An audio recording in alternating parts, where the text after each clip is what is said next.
What's going on, everybody? LK here. Today, I want to talk about Mortal Kombat. So I've been playing Mortal Kombat since Friday, Mortal Kombat 1, learning about the game, streaming the game a little bit, and I wanted to share with you some quick tips to just hop in the game, especially if you are coming from other fighting games. So step one, of course, is picking a character. I've actually gone through this a lot on the channel, so I'm going to throw up a quick checklist. This is a basic checklist I give to people who have problems picking a character, so take a second, pause the video if you want, it's totally fine, look it over. So as for cameo or assist, or whatever you want to call it, everyone's been hyping up the Serena assist. That's also what I've been using.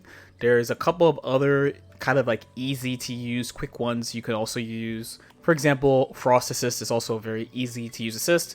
I wouldn't go too much into worrying about the assist right away. I think picking your character is more important, and then you can mess around with assists. Okay, so from here on out, we're going to be talking about the game. I'm going to be using Sub-Zero to show off all these examples. He's the first character that I played. So again, if you played other fighting games, even other NRS games, because I actually have played Injustice 1 and 2, and they made those games more similar to other 2D fighters, where Mortal Kombat is, at least from my perspective, because this is my first time playing, kind of towing the line between like a 3D fighter and a 2D fighter, mostly in that like you have normal movements, so like you can dash, you can back jump, and you have your various pokes that you can use, but everything is done with these pre-built strings. So when you're looking at this move list here, if you're from, say, like Street Fighter, you're used to having like jab, medium punch, heavy punch, and then light kick, medium kick, heavy kick, and then maybe you have different like command normals like forward, heavy kick, or whatever. If you play like an anime fighter, you might have either A, B, C, D, or Guilty Gear's like punch, kick, slash, heavy, slash, dust, and you have the order in which you could do things. So I think that's probably the closest like comparison, kind of like a Magic series like Marvel, or like a Gatling system like Guilty Gear. The only exception is that, again, like I said, they kind of just have these pre-made strings you have to use. There is advanced info here. I've been told by MK players to not take the information given in the game at face value, but it's good that it's there. So the big challenge is, if you haven't played a game like this, then what moves do you actually use in the game? So thing number one would be you'd want to find an advancing poke. This is pretty important in this type of game. So for Sub-Zero, it is, and I'm going to be using the NRS lingo, by the way. Wait, side note, pause. NRS lingo. So they use a number system. So if you're from like an anime fighter, then you might have to rework your brain a little bit, because they don't use numpad notation. Instead, they have like a mix, I guess. I mean, they do their own thing. Let's just say they do their own thing. And the way it is that square is 1, triangle is 2, X is 3, and O is 4. So the 3 and 4 are for kicks, and the 1 and 2 are for punches, basically. So, for example, the move I'm going to be referencing is this frozen over attack. It is forward 1, 2. So this is like a mid-range poke that you can kind of throw out pretty safely, and it hits from like a decent range.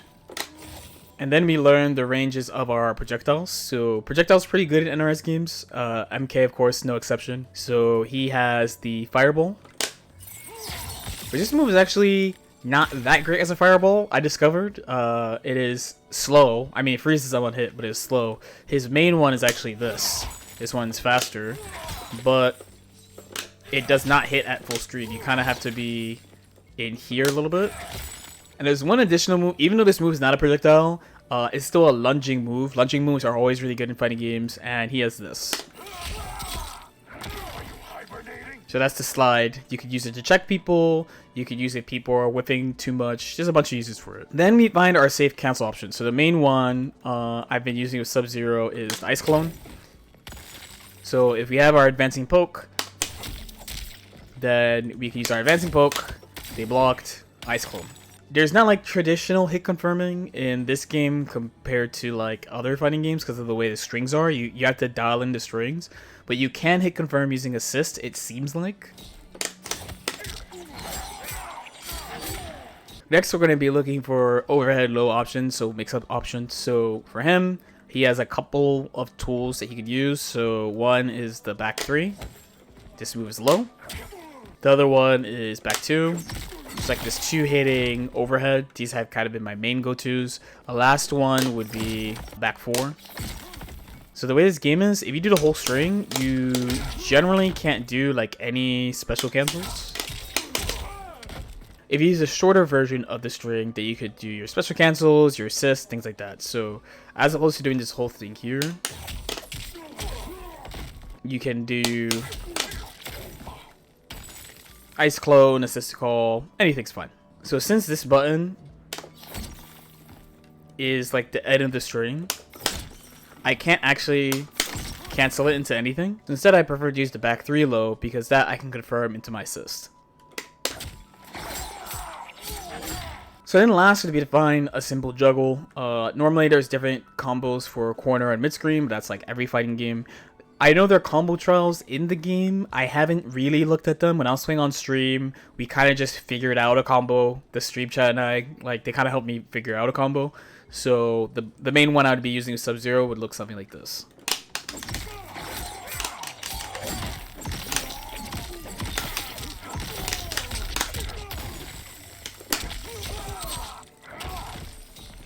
So this is pretty simple.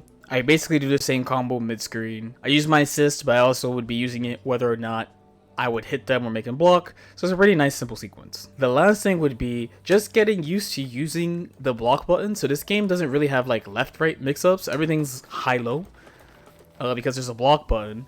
There's various types of blocking, but to just like hop in and start playing, just getting used to it is all you need. So if you're new to fighting games, just do it. I don't know what to say. I don't know if it's a weird thing to have something like that, but if you're from other fighting games, it definitely takes some getting used to. I did play Grand Blue Fantasy Versus, and that game has a block button as well, but you can also block like the traditional way. So normally it's like you mix up both. You know, like in neutral, you kind of walk away the normal way, but then when you're in offensive situations, you use the block button. So the fact that you have to exclusively use the block button in this game definitely is weird.